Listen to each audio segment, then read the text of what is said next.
The coal came up a full basket short, and the merchant's boy swore on his mother's life he had counted correctly. Cecily Ashworth said nothing for a moment. She looked at the basket. She looked at the boy. She had kept the household accounts for 4 years, and she knew to the shilling what a full basket weighed and what this one did not. "Tell Mr. Grieve," she said, "that I expect the remainder by noon, or I will subtract the shortfall from the standing order, and he will kindly explain to his books why the Ashworth account has shrunk by 3 shillings. The boy went. The housekeeper, Mrs. Potts, watched him go, and then looked at Cecily with the composed relief of a woman long accustomed to having a problem handled. "Thank you, Miss Ashworth," she said. Cecily pulled her shawl closer and went back inside. The house smelled of coal smoke and damp wool and the faint ghost of last night's candles. Autumn had come in the night, the kind that arrives through the window frames and settles in the corners, and the morning light showed every worn place in the carpet with flat and honest clarity. Cecily did not mind worn carpets. She had stopped minding them somewhere around the 2nd year of managing without enough money to replace them. From the floor above came laughter.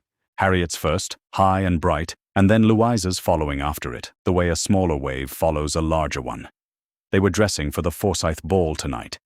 They had been dressing in spirit since the invitation arrived on Tuesday. Cecily sat at the writing table and opened the household ledger. The coal would need to be entered. She entered it. Sir Edmund appeared at 10:30. He was a large man who had once been broader and was now simply quiet, the way a fire that has burned a long time settles smaller without anyone noticing when it stopped being large. He looked at the ledger on the desk, and then at Cecily behind it, and there was something in his face that was not quite guilt and not quite gratitude, and he cleared his throat. "Are you attending tonight?" he said. "Yes," said Cecily. He nodded. He went back to his study, where the estate papers lived, the ones with the solicitor's markings in the margin, the ones that had to do with the entailment and with what became of the house and the land after him, which was the subject they did not discuss at breakfast or at any other hour if it could be managed. Cecily entered the coal. She turned the page. At 4 o'clock, Lady Ashworth came in without knocking, because she had long since stopped pretending they needed that ceremony between them. She sat in the chair by the window and looked at her eldest daughter with the expression of a woman who had accompanied the same girl to 7 seasons of balls and assemblies and was not, any longer, in the business of expecting things from any of them. "You should dress," she said. "I know," said Cecily. She went upstairs. She put on the grey silk, which was the better of the 2 acceptable dresses, and still not remarkable. She did her own hair, the maid being occupied with Harriet and then with Louisa. She looked at her face in the small glass on the dressing table, 27 years old. The face looking back was not unhappy. It was simply very familiar with itself, the way a room looks when you have passed through it the same way for long enough that you stop truly seeing it. She opened the dressing table drawer and took out the garnet brooch. It had been her grandmother's. It was the only thing she owned that had come to her alone, that she had not shared a shelf or a drawer with anyone else, that was simply and entirely hers. She pinned it at her collar. The stones were small and dark red in the thin autumn light, the color of coals when the fire has been banked down for the night. She was ready. In the hall below, Harriet was already in her pelisse and saying something to Louisa that made Louisa laugh. When Cecily came down the stairs, Harriet looked up with the expression she wore when she wished to appear pleasant without the inconvenience of being warm. "You look very well," Harriet said. "Thank you," said Cecily. They went out to the carriage, and as Cecily settled her skirts and the darkening street began to move past the window, she heard Harriet say to Louisa, quietly, in the voice that was not quite a murmur, "She never does anything wrong at these things. She simply stands there." Louisa made a small sound that was not quite a laugh. Cecily looked out at the street. She said nothing. She had been saying nothing for a very long time, and was, by now, rather practiced at it. Lady Forsyth's ballroom was lit by 200 candles and smelled of beeswax and something floral that had been pressed and kept, and was now giving up its last sweetness in the warmth. The orchestra was still settling when the Ashworth women arrived, a scrape of strings, a breath from the woodwind, a pause, and then the opening notes of the first set spreading across the floor. Harriet was claimed before she had fully removed her gloves. A young man appeared from somewhere on the left, and she went to the floor with him without looking back. Louisa followed 3 minutes later, taken by a friend's brother who had been watching the door since before the Ashworths arrived. Cecily and Lady Ashworth found their position near the far wall, between a potted palm and an empty chair, which was where they generally ended up, and which Cecily had long since made her peace with. The room settled into its rhythms. Cecily watched it with the patient attention of someone who was not expecting to be interrupted. The shift came before she understood what she was noticing. It was in the posture of the room first, a small collective adjustment, a reorientation that moved through the company the way a current moves through standing water, quiet and impossible to point to. Conversation slowed and then resumed at a different pitch. Heads turned without appearing to turn. Cecily followed the direction of it across the room. The Duke of Windermere was standing near the entrance. She had heard his name before in the way one hears names in the newspaper, as information, not as a person. The man himself was tall and dark-coated and perhaps in his mid-30s, with a face that had clearly decided some years ago to dispense with pleasantness as a resting expression, and a stillness about him that was not quite ease and not quite tension, but something in between. The particular quiet of a man who has learned to take the measure of a room without advertising that he is doing it. He did not move toward the floor. He surveyed the company without joining it, the way a man surveys a set of accounts before he has decided what to do with what they tell him, and then he crossed to Lady Forsyth. The narrative slowed, the way it does when something important has begun and is not yet visible. Lady Ashworth, beside Cecily, did not move. She did not say anything. She had the look of a woman who has been in a great many rooms and knows when a room has changed. The conversation between the Duke and Lady Forsyth lasted perhaps 4 minutes. Cecily counted the dance figures on the floor without watching them, which she had taught herself to do some seasons ago as a means of giving her eyes somewhere to rest that was not the wall. At the end of it, Lady Forsyth began to move across the ballroom, toward them. Lady Ashworth straightened. It was a small movement, barely perceptible, the kind a woman makes when she is composing herself for something she has not prepared for. Lady Forsyth was 60 years old, stout and warm in the particular purposeful way of a woman who is delivering news she has been looking forward to delivering.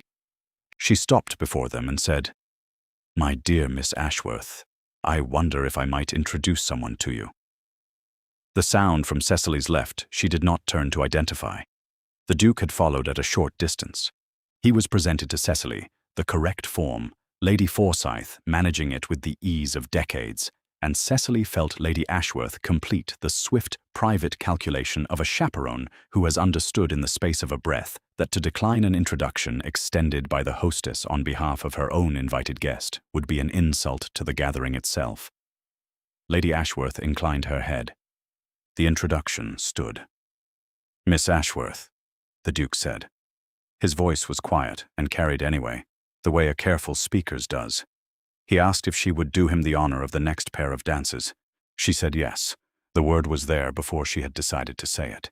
It was a country set with figures to attend to, other couples in the line, intervals of separation and return that structured the thing without demanding constant speech.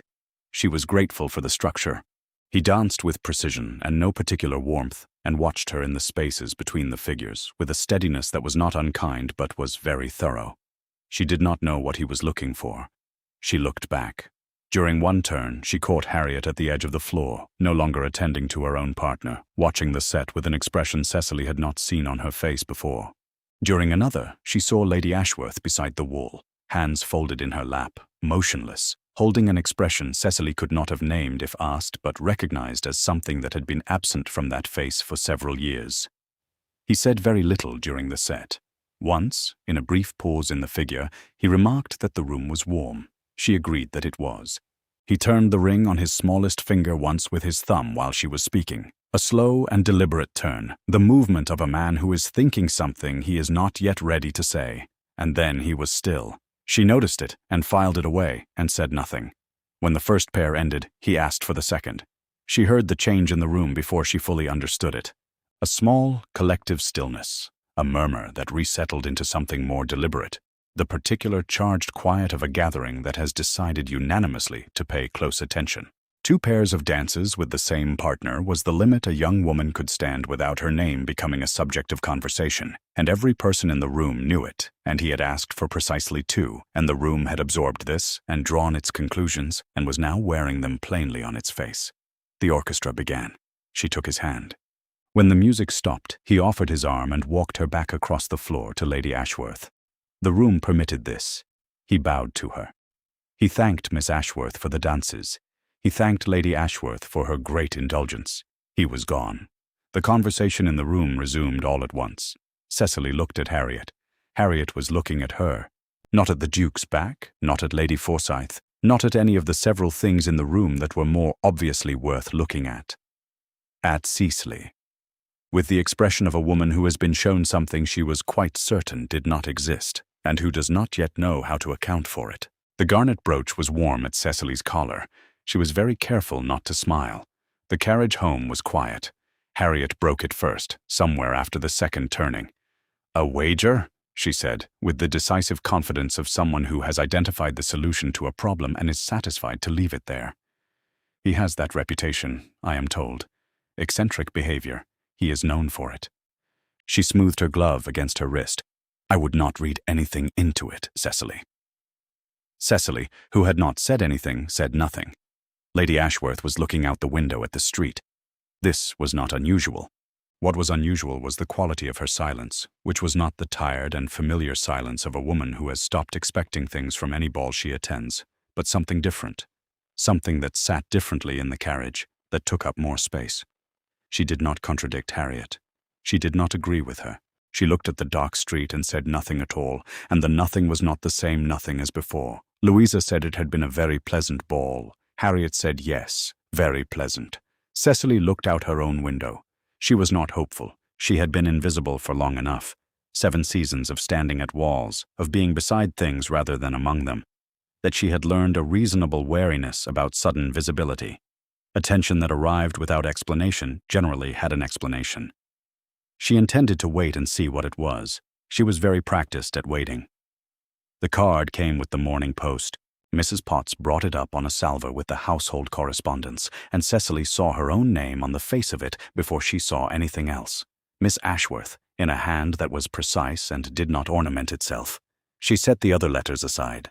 The card was plain and correct. The Duke of Windermere presented his compliments and requested the honor of calling upon Miss Ashworth and Lady Ashworth at their earliest convenience the following afternoon if agreeable. She turned it over. On the back, in the same spare hand, "If Miss Ashworth is amenable, I would call it 3. She read it twice. The formality of the front and the quieter register of the back, not a declaration, not an assumption, a question. She had received a great many cards in 7 seasons, and not one of them had thought to ask. She set it on the writing table and went to find her mother. Lady Ashworth read it, set it down, said, "I see," and was quiet for a moment, and then, "You will want to be in the morning room when he comes." Harriet appeared in the doorway before Cecily could answer.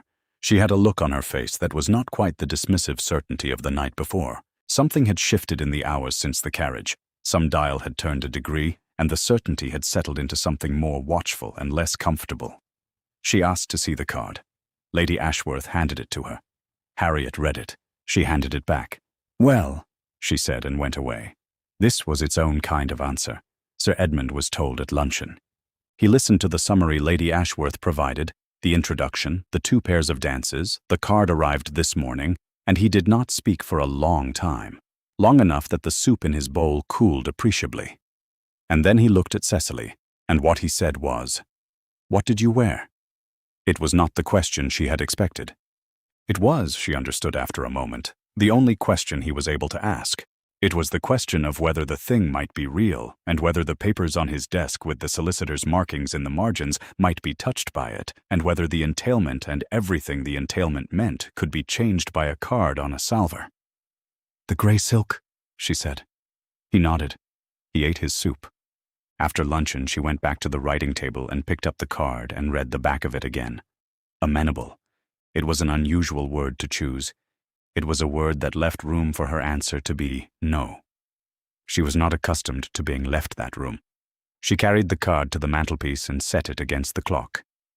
The garnet brooch was there already, where she had left it the night before, and the thin afternoon light came through the window at an angle and caught the dark stones, and the card and the brooch stood together in the pale autumn light, and Cecily looked at them for a moment, and then looked away.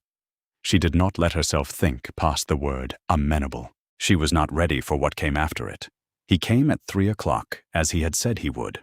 Lady Ashworth received him in the drawing room, with Cecily on the settee and the fire burning adequately, if not generously, because the coal was still running short from the merchant's era, and Cecily had already decided which rooms were to have full grates and which were not. The drawing room was not among them. She had not considered, when she made that decision 2 days ago, that the Duke of Windermere would be sitting in it. Harriet was also in the drawing room. She had arrived there several minutes before the Duke and arranged herself near the window with her embroidery in the manner of a woman who simply happened to be in the room for reasons entirely unrelated to the occasion. The Duke was different here than he had been at Lady Forsyth's ball. Not easier, precisely, but more direct. The stillness that had read as controlled distance in a candlelit ballroom read differently in a domestic room in afternoon light, with worn upholstery and a window that gave onto the garden. He sat without performing at sitting. He looked at things. He asked Lady Ashworth about the house, how old it was, whether the grounds ran east or south. He asked Cecily, turning to her and not to Harriet, who had looked up from her embroidery at the first question, how long the family had been in this part of the county. Cecily told him. She answered each question with the directness of someone who knows the answers because she has been managing the subject for years, not because she has retrieved the information in anticipation of being asked. He asked about the kitchen garden. She told him the yield from the past summer, which beds had needed relaying, and why the south wall needed repointing before winter, or the cold would get into the brick. He listened the way a man listens when the information is actually of use to him. Harriet observed that the garden was very pleasant in spring. The Duke said that was very nice, and looked at Cecily. At some point, his attention moved across the room in the way that a guest's naturally does.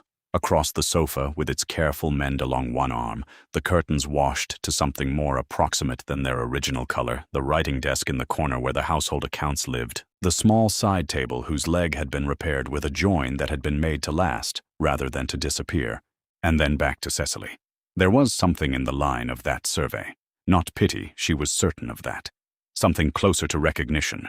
The expression of a man who knows what it is to keep something in service that cannot be replaced, and who has perhaps been doing it for some time himself.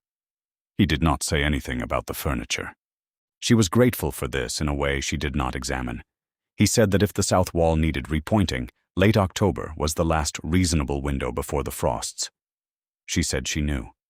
He turned his ring once against his finger, and was still. Harriet asked whether he found London more agreeable in the season or the autumn. He said he found it agreeable primarily as a place from which to depart. Harriet laughed. He did not look at Harriet when she laughed.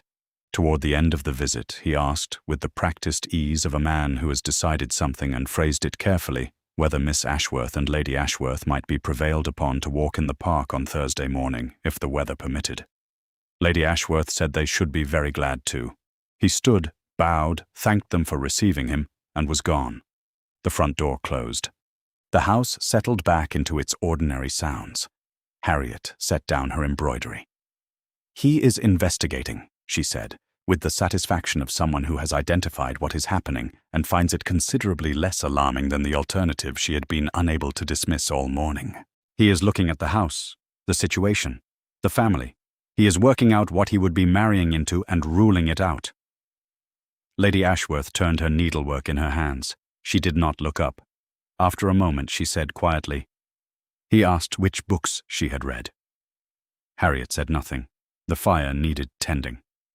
Cecily got up and tended to it, and when she sat back down, she was thinking about Thursday, and whether the weather would hold, and whether the grey silk would be warm enough for a park in October. Thursday came in cold and clear, with frost still on the railings when they left the house, and a pale, flat light that made the park look like an engraving of itself. The grass was stiff underfoot. The trees had given up most of their leaves, and stood with the particular patience of things that have done this before, and expect to do it again. Lady Ashworth lasted until they were halfway along the second path. Her feet, she said, were not what they had been.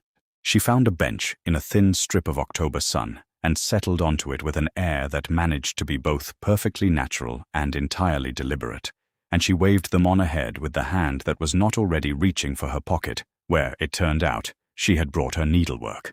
Cecily walked beside the Duke. They were in full view of Lady Ashworth at all times, which satisfied the convention, if not its spirit.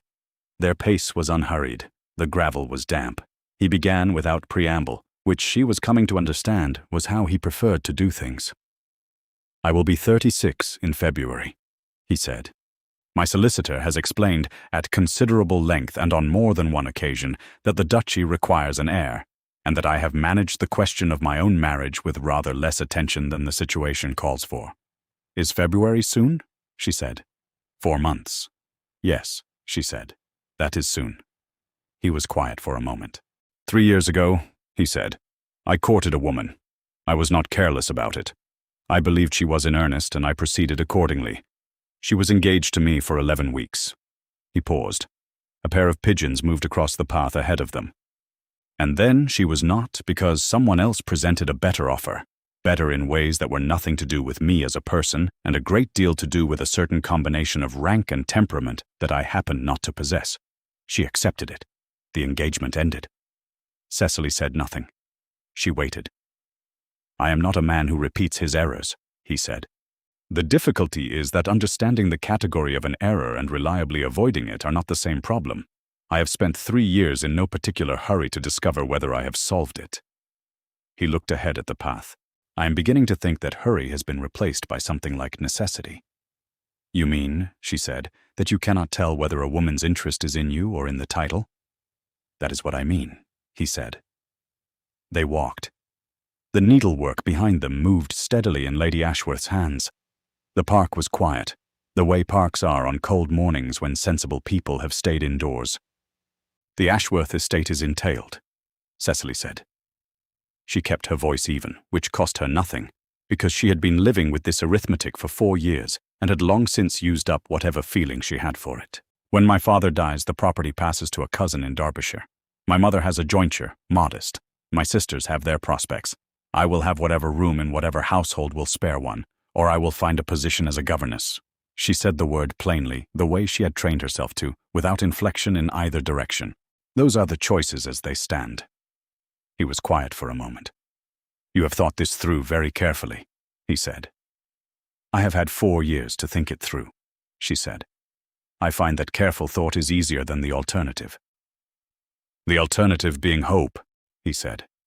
"The alternative," she said, "being surprise." He made a sound that was not quite a laugh and not quite not one. They had reached a turning in the path. Neither of them turned.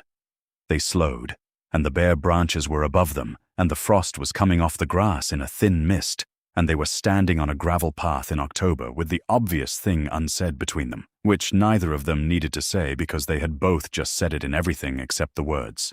He needed a wife who was in earnest. She needed a future that was hers. They had each told the other exactly what they were working with, and the shape of the conversation was plain to both of them, even if they were not yet at the part where anything was agreed. He offered her his arm for the walk back. She took it. The cloth of his coat was cold under her hand, and then it was not. It was the first time she had touched him since the ball, and she was aware of it, and she filed this away alongside the ring-turning and the way he listened, and she did not allow herself to examine any of it further, and they walked back along the path to Lady Ashworth, who looked up from her needlework with an expression of mild and unconvincing surprise that they had returned so soon. The Duke arrived on the following Tuesday and was shown by the maid, who had by now come to understand that certain callers did not require the drawing room, into the small study off the hall where Cecily was working through the quarterly accounts. She looked up. She did not close the ledger. He looked at the ledger and at her and said, "I have interrupted you." "Slightly," she said. "Come in." He came in. There was only one chair on the visitor's side of the writing table, and he took it and looked at the open pages the way a man looks at something he recognizes, not reading yet, simply identifying what it was. "May I?" he said. She turned the ledger so he could see. He read for some time. She watched him read and saw the moment he found the column she had not drawn attention to, the household expenditure column, which balanced correctly against the income figure she had entered at the top of the page, and which would only reveal its secret to someone who already knew what the actual income figure should have been. The two were not quite the same. The household had been running on rather less than it appeared to have been running on for rather longer than anyone had thought to check. He looked up. He did not say what he had found. He said, "This is very well kept." "Thank you," she said. The knock at the study door came 10 minutes later. Mrs. Potts, with apologies. A man from Jennings, the chandler, at the back door, insisting on speaking with whoever managed the accounts. The man from Jennings was small and careful, and had clearly rehearsed his argument in the yard. The autumn candle order, he explained, had been delivered last week, 12 dozen at 8 shillings the dozen, and there was the matter of a delivery charge which had not been included in the original figure and which came to 1 shilling and 4pence. Cecily looked at him. The order was agreed on the 4th of September, she said. 12 dozen beeswax candles at 8 shillings the dozen, delivery included, no additional charges. I have the entry in this ledger if you would like to see it. She did not reach for the ledger. She did not need to. The account is settled. If Mr. Jennings finds the arrangement was unprofitable, he is welcome to renegotiate the terms before the next order is placed. He is not welcome to renegotiate the terms of this one after the goods have been delivered and received. The man from Jennings looked past her at the Duke, who was sitting in the chair to the right of the writing table, with the expression of a man waiting for the conclusion of a scene that has already concluded. The man from Jennings said he would pass on the message, and went.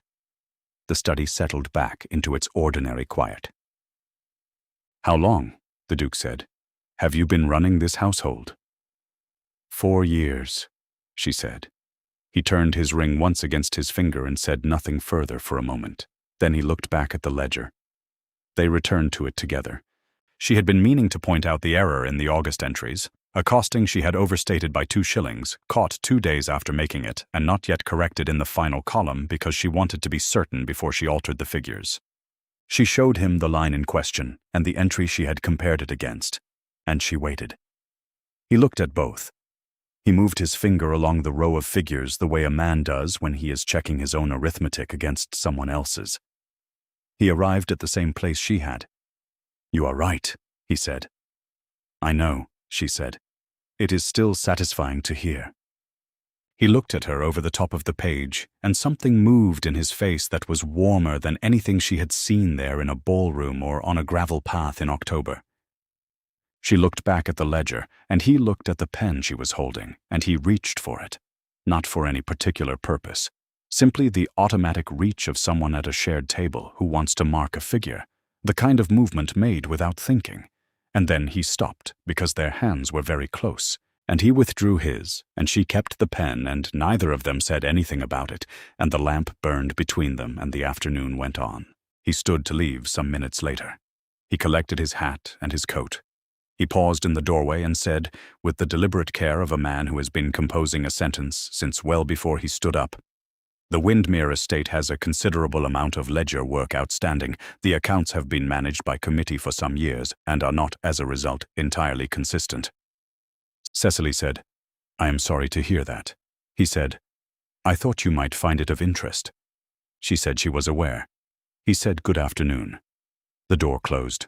The lamp went on burning, and the ledger lay open on the table between the place where she had been sitting and the place where he had been, and the column with its corrected figure waited to be finished, and Cecily looked at it for a moment and then picked up the pen. The gossip reached Cecily on a Wednesday afternoon through Mrs. Harrington, a neighbor whose calls generally carried more information than they were intended to convey. Mrs. Harrington had come to speak about her daughter's prospects and had stayed to mention, with the particular careful regret of someone who believes they are performing a kindness, that she had heard from 2 separate parties that Miss Ashworth had been quite forward in her attentions to a certain gentleman, that she had, as the phrase went, set her cap at the Duke of Windmere, and that it was generally felt to be rather desperate given the circumstances. She left shortly after. Cecily found Harriet in the upstairs sitting room. "You told Mrs. Harrington," she said. Harriet looked up from her book. She had the expression of a woman who had prepared for this conversation and found it arriving more or less on schedule. "I told Mrs. Harrington what is plainly visible," she said, "that you have been encouraging him, that it reflects poorly on the family to pursue this as though it were a genuine courtship." "He called upon us," Cecily said. "He wrote to request a meeting. He sought the introduction at Lady Forsyth's. He has done all of this without any encouragement from me that was not a direct response to something he began." "Yes," Harriet said. She set the book down.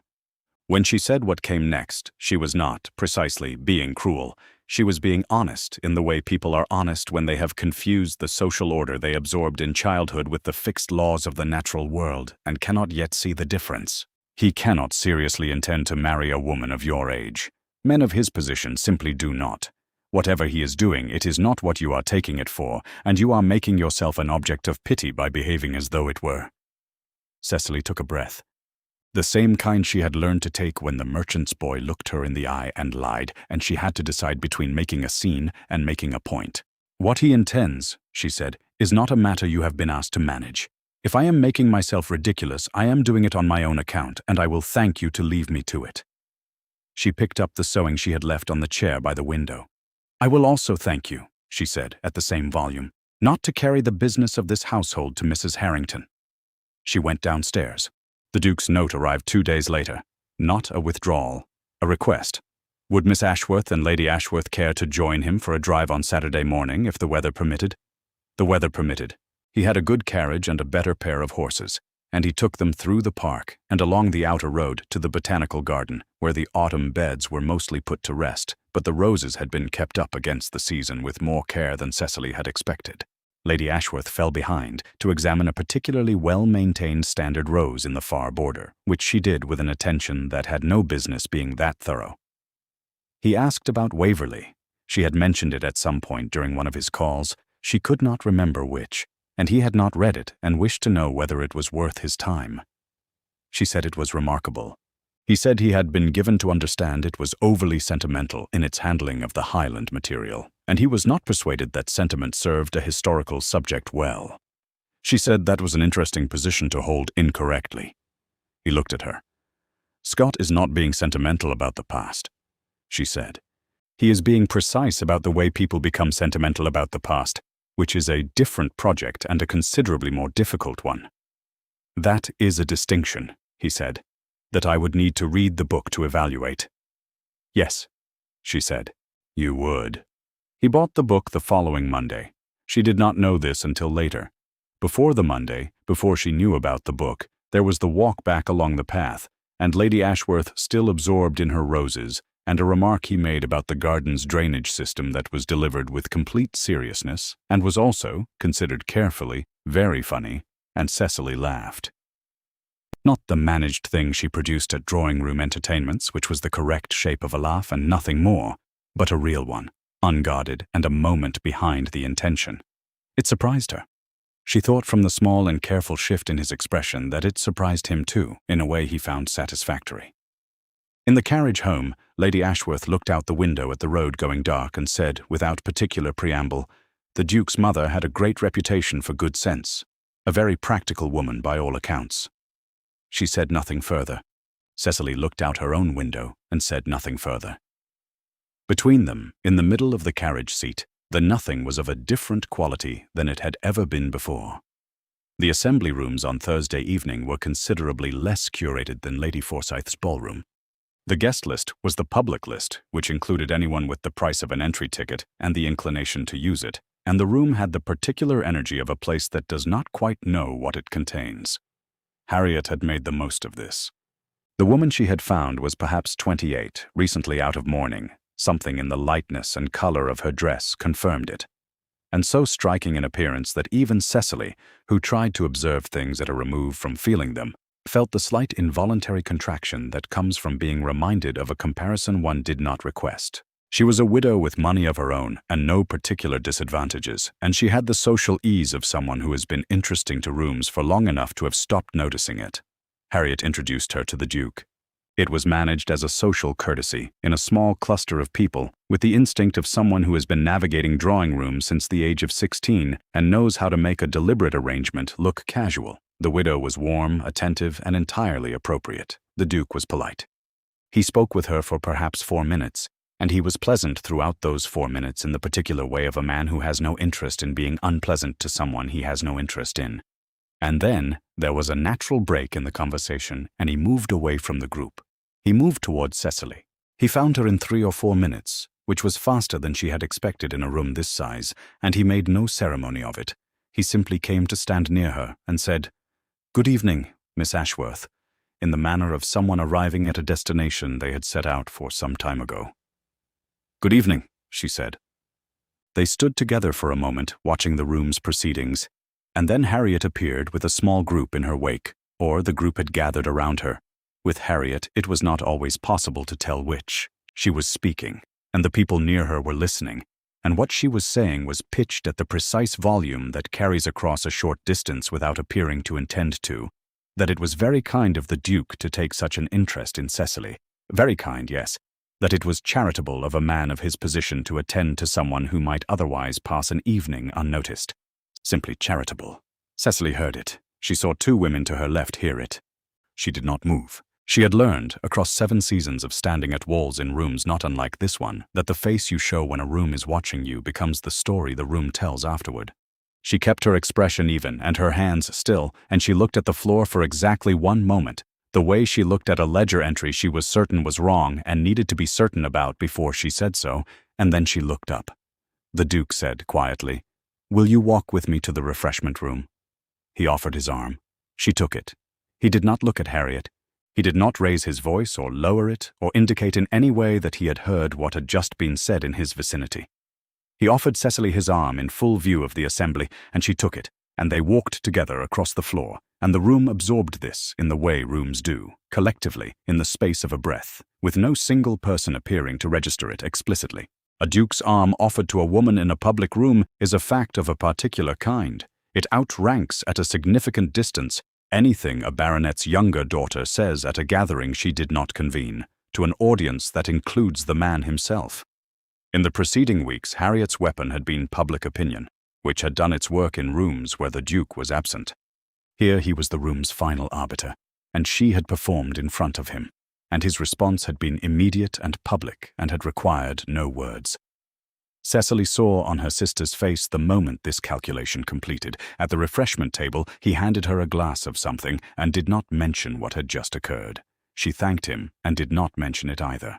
This was, she was coming to understand, one of several things they had in common. They remained for another half hour. He stayed near her for most of it, which was itself a form of commentary. When the carriage was called and they made their way to the door, the room's attention followed them in the way it does when it has decided something. She walked beside him across the entrance hall, and she thought about Harriet and what was left to her after this evening. The public forum had been unreliable. The widow had not moved him. Gossip had not moved him. She had run through the tools available to her in this direction and found them insufficient one by one, which meant the next move would not be in this direction. It would be worse, and it would be something Cecily had not yet thought to guard against. The drawing room at Ashworth House was larger on paper than in practice, and with 5 people arranged across it and a fire made generous for the occasion, its dimensions became something that had to be managed carefully. Lady Ashworth had placed herself on the sofa nearest the window. Sir Edmund had taken the armchair he always took, in the position he had occupied for 30 years of evenings. Louisa sat beside a low table with her needlework, working at it with the sustained concentration of someone who has decided she prefers not to be drawn into a conversation she cannot predict. The Duke sat opposite Sir Edmund with the ease of a man accustomed to drawing rooms in which he is the most formally dressed person present, and spoke to Sir Edmund with the brief and exact courtesy of a man who finds this particular ceremony neither unpleasant nor especially illuminating. Harriet sat where she could see everything. The evening had been ordinary until it was not. Sir Edmund asked about the Duke's estate and received accurate, considered answers. Lady Ashworth offered tea and was thanked. The fire behaved. The curtains were drawn against the November evening. Cecily sat with her hands in her lap and said the appropriate things at the appropriate intervals, and it would have continued in this fashion except that Harriet reached into the small embroidered bag on the table beside her and drew out a letter. "I wonder," she said, "if your Grace would do me the kindness of reading something." She held it across the room toward him. There was a moment in which the nature of what was happening became clear to everyone in the room at different speeds. Lady Ashworth's cup paused on its way to the saucer. Sir Edmund looked at Harriet's face and then looked at his hands. Louisa's needle stopped. Cecily recognized the letter before she could have said how, something in the weight of the paper, the fold, the way it had been creased in thirds and stored, and felt the particular steadiness that arrives not from the absence of feeling, but from the presence of a feeling too significant to waste on her face. The Duke looked at Harriet. He looked at the letter. He took it. He read it once. He read it with complete attention, in silence, without expression. The only sound in the room was the fire, and very faintly, the street outside. Then he read it a second time, from the beginning, which Cecily understood was the habit of a man who refuses to misread something important. He set it on the table. "This letter," Harriet said, at the careful carrying volume of a woman performing for a room she has decided is her audience, "was written by my sister 4 years ago to the family solicitor. As your Grace will have read, it concerns her inquiry into governess employment in the event the entailed estate reached its conclusion. I offer it in the spirit of honesty, because my sister's circumstances have been misrepresented in this courtship, and I believe your Grace deserves to understand them fully. Her interest has been driven by necessity, not—" "I am aware of the entailment," the Duke said. Harriet stopped. "Miss Ashworth told me of it herself," he said. He spoke at the same volume as Harriet, which was not low. "In the first private conversation we had. She named the entailment, the cousin in Derbyshire, the jointure her mother holds, and the 2 alternatives available to her, dependency or governess employment. She said she had been thinking through these circumstances for 4 years and had concluded that careful thought was preferable to surprise." He looked for the first time since taking the letter directly at Cecily. She was very precise about it. "I have not forgotten." Harriet did not speak. "Your letter," he said to Cecily, "establishes that 4 years ago she was clear-minded enough to investigate her own situation rather than wait for someone to resolve it on her behalf." He paused for a moment. "I find I cannot determine the argument in which that is a point against her rather than for her." He looked then at Sir Edmund. "I have intended to speak with you privately, sir. The occasion has arrived somewhat ahead of my planning." Sir Edmund said, "Yes." It was the only word available to him, and he said it in the voice of a man grateful it existed. The Duke turned back to Cecily. "At Lady Forsyth's ball," he said, "I saw a woman who had been standing beside a wall for what I understand was 7 years, and who stood there with the bearing of someone who had decided what she thought and did not require anyone else's agreement. I crossed the room because I wanted to know whether that was discipline or indifference. It was neither." He did not look away from her. "At your writing table, I saw a woman who had been keeping a household running on insufficient funds for 4 years without anyone in the household, servants, family, or otherwise, understanding the shortfall. At the public assembly, I saw a woman who was insulted publicly by someone who believed she could be destabilized and who looked at the floor for 1 moment and then looked up." He was not making a speech. He was going through a ledger, entry by entry, in the manner she would have recognized from anywhere. "I am 35 years old," he said, "and I have managed a duchy since I was 22. I know what it looks like when a person holds a difficult and complicated thing together over a long time with no help and considerable competence. I would like very much to spend the considerable amount of time I have remaining holding difficult things alongside that person, if she is willing." The fire shifted. No one else moved. Cecily took 1 breath. "Yes," she said, "on 1 condition." He waited. "The Windmere estate accounts," she said. "The ledger work in arrears. You mentioned them in September." She kept her voice even, which cost her nothing. "I would like to manage them." He said after a moment, "I had hoped you would say that." She said, "I know."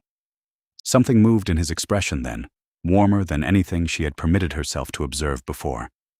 And she did not look away from it this time, and did not file it away to examine later, because there was no longer any particular reason to manage it. The letter lay on the table where he had set it. Harriet did not move to retrieve it. Cecily did not touch it. It sat in the company of everyone who had read it and arrived at a conclusion its author had not intended, and there was nothing further required of it, and that was that. No one said anything to Harriet. No one was required to.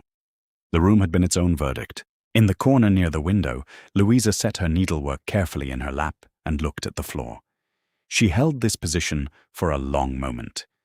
When she finally looked up again, she did not look in Harriet's direction.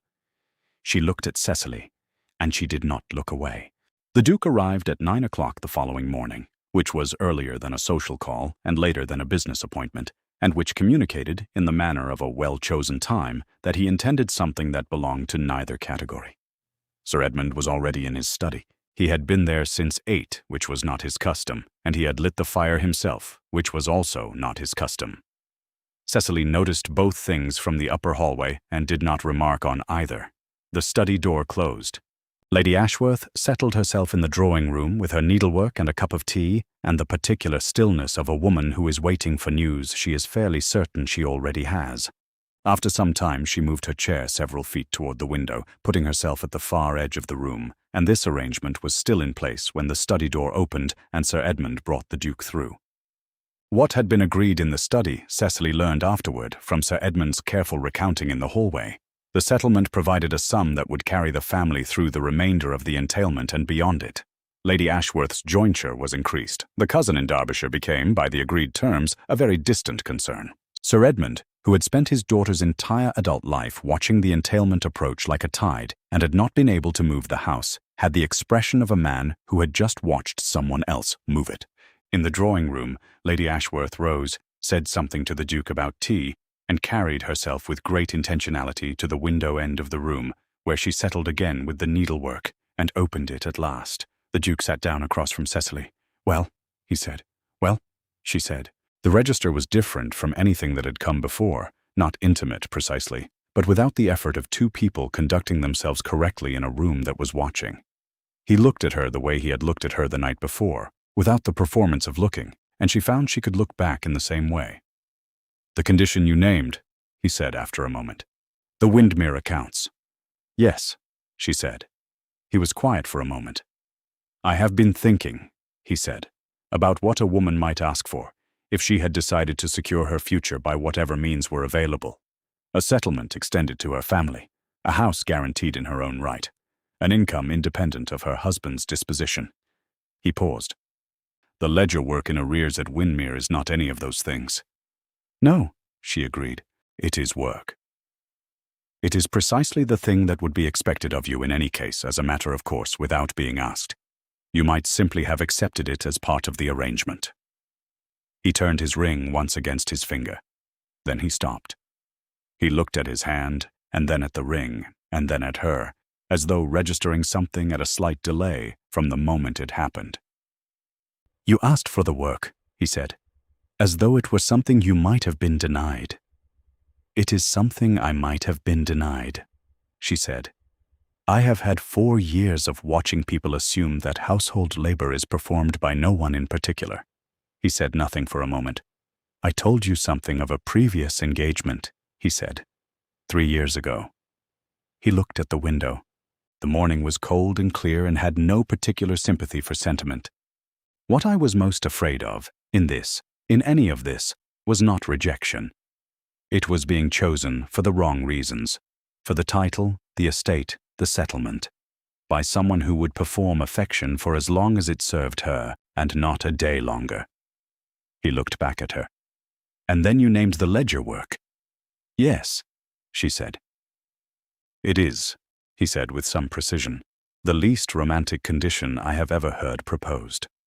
She said, "I thought that was rather the point." Something moved in his expression that was not quite a smile and was better than one, and she felt what it was to be understood by someone who has thought carefully about what understanding requires. Before dinner, Louisa came to find Cecily in the upstairs sitting room. She came alone. She stood in the doorway for a moment and then came in and said she had noticed the hall arrangement had gone past its best and she could change the flowers if Cecily would like. There was no particular reason for Louisa to offer this. It was not her task and never had been. She offered it in the manner of someone offering what they have, which was not much, and which she appeared to know was not much, and which was the only kind of apology her particular nature allowed. Cecily said that would be very kind. Louisa went to find the flowers. Nothing further was said about the previous evening. Harriet did not come down. A maid reported, without being asked, that Miss Harriet had a headache. Cecily received this and did not go upstairs. There was nothing upstairs that required her. At 4:30, the Duke took his leave. He bowed to Lady Ashworth, shook Sir Edmund's hand and said what was correct and meant it, and the front door closed. Sir Edmund found Cecily in the hallway. He was carrying nothing and had no particular errand.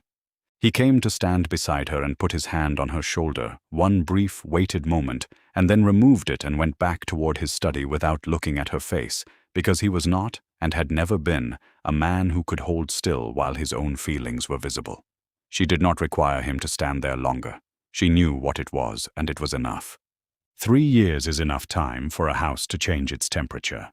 The Windermere estate in late spring had a different quality than it had possessed when Cecily first saw it, a quality she had not known to expect and had not, in the early months of the marriage, entirely believed would come. The servants moved through the corridors the way people move through a house they have stopped performing in. The kitchen sent bread up at the same hour every morning because the kitchen knew it was wanted, not because it had been told. The library, which had been a room that received visitors with the formality of a room that has been closed for a long time, was no longer a room that received visitors at all. It had become a room where things happened, where papers accumulated on the second table, where the logs were kept up without being requested because someone had noticed they were needed. There was a child on the floor of the library this particular afternoon, approximately 2 years old, engaged with the bottom shelf of books in a way that was purposeful, if not, strictly speaking, sanctioned. No one was alarmed by this. It had been the case for long enough that it was simply a fact about the room. Cecily was at the desk with the quarterly accounts when she noticed the Duke's hands. He was standing near the window with a letter from the estate steward, reading it. He turned the page. He did not turn his ring. He read to the end and set the letter down and looked up, and at no point during any of this did his thumb move to the band of gold on his right hand. She had watched that movement across 2 seasons of drawing rooms and morning walks and shared tables, had filed it away the first time she saw it, and tracked it since without ever naming it to him. And now it was simply absent, the way a sound becomes absent when it has been present so long that its going is more noticeable than its staying. She looked back at the accounts. He did not need to know she had noticed. In the afternoon, a package arrived from the jeweler in town, addressed to her. She did not recognize the commission. She had not placed any commission, and she opened it with the particular attention she brought to things she could not immediately account for. Inside, on a square of dark cloth, was the garnet brooch, not as it had been. The brooch itself was unchanged. The same small garnets, the same setting, the small scratch on the lower edge from some previous generation's handling. But it had been mounted now, the whole piece reset and fitted to a fine chain, so that it was not a brooch any longer, but a necklace, and a good one, and the garnets caught the afternoon light in the way they had always caught it, and the piece was entirely itself, only better than it had been before. He had not replaced it. He had not taken it away and given her something new. He had taken the thing she had and made it what it should have been. She held it for a long moment. She thought about the mantelpiece at Ashworth House 3 years ago, the brooch beside his card, catching the light, and then she thought about the letter she had not allowed herself to think past, and she found she could hold all of it at once, without the old familiar discipline. Louisa had married a clergyman in the autumn, a quiet man with a parish in Shropshire and a genuine pleasure in books. Her letters to Cecily were brief and content. Harriet was staying with cousins in Bath. She had not married. Cecily did not know what Harriet did with her days and did not allow herself to speculate. The facts were sufficient and required no commentary from her. Sir Edmund's estate was stable. The settlement had given him room enough to manage the entailment without the old dread. He wrote Cecily letters every few weeks, longer than his conversation had ever been, in handwriting that had improved markedly now that he had time to be deliberate about it. She wrote back. The library was going dark at the edges when the Duke came in from the steward's yard. The child had been removed to supper at some point, and the room had settled back into the evening quiet. Cecily was still at the window, the necklace in her hand, watching the last of the light leave the far end of the park. He came to stand beside her. He did not ask about the package. He did not ask what she was thinking about or whether she was pleased. He simply came to stand beside her in the room that was no longer silent, close enough that his arm was against hers, and looked at the park with her. She held out the necklace. He took it and fastened it for her, and the garnets settled at her collarbone where they had always belonged, and neither of them said anything for a while, because they had long since stopped needing ceremony for the things that were simply and entirely true. The fire in the Windermere drawing-room had been going since late afternoon, and the room had reached the particular warmth of a place that is used in the evenings by people who have learned how to use it. The child was asleep. The house was quiet in the specific way a house is quiet when it is full of things that are settled. Cecily was reading. The Duke was at the far end of the sofa with his own book, at an angle that had become, over the course of the past 3 years, entirely familiar to both of them. Not the careful arrangement of 2 people learning to share a room, but the unplanned configuration of 2 people who have stopped thinking about where they are in relation to each other. The garnet necklace was at her collarbone. The fire went on being a fire. Somewhere in the Windmere Library there was an account book from Ashworth House, the quarterly ledger, the one he had first looked at across a writing table in the house where she had been invisible. She had brought it with her when she came. She did not need it anymore. She did not know what had prompted her to keep it. Habit, perhaps, or the instinct of someone who had learned not to trust that things would continue to be what they were. It had been years since she had opened it. She looked at the fire for a moment. Then she said, "Harriet told me something once, at a ball. I want to tell you what it was." He looked up. "She said I never did anything wrong at these things."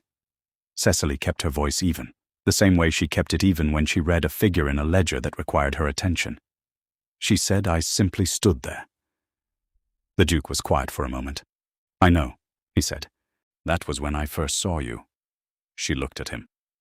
"I had arrived early," he said. "I had been standing near the east wall for a quarter of an hour before you and your mother came in. I watched you for some time before I spoke with Lady Forsyth." He paused. "You were exactly what your sister said, still, composed, not performing stillness, actually still, in the way of someone who has somewhere to be in their own head and has gone there." He looked at the fire. "I had been in drawing rooms for 13 years. I had not often seen that." Cecily said nothing for a moment. In 7 seasons, she had been standing at walls, and she had not known she was being watched. She had believed she was simply standing, unregarded, in the way that furniture stands. "She meant it as a dismissal," Cecily said. "Yes," he said. "She was right about the fact and wrong about the meaning." He looked back at her. "That is not a rare mistake. Most people are." The fire shifted. Somewhere outside, the park was in its summer darkness, the same park they had walked in 2 autumns ago with frost on the railings and Lady Ashworth's needlework in her pocket. The necklace at Cecily's throat was the same weight as the brooch had always been, which was the weight of a thing that had belonged to someone before her and now belonged to her and would belong to someone after. She picked up her book again. He picked up his. If you have ever stood at the edge of a room that did not notice you, you will know what Cecily knew for 7 years. You will know the particular work of being present without being seen, the work of staying competent and composed and ready in a room that has already made up its mind about you. You will know what it costs to hold something difficult and not let the difficulty show, and to go on holding it anyway, because there is no one else to hold it. You will know that none of that work was wasted. Someone was watching. Someone is always watching, who knows what they are looking at. Be patient with the women who are still standing at the wall. They are not waiting to be noticed. They already know what they are doing. You are the one who has not yet understood what you are seeing. Give it time.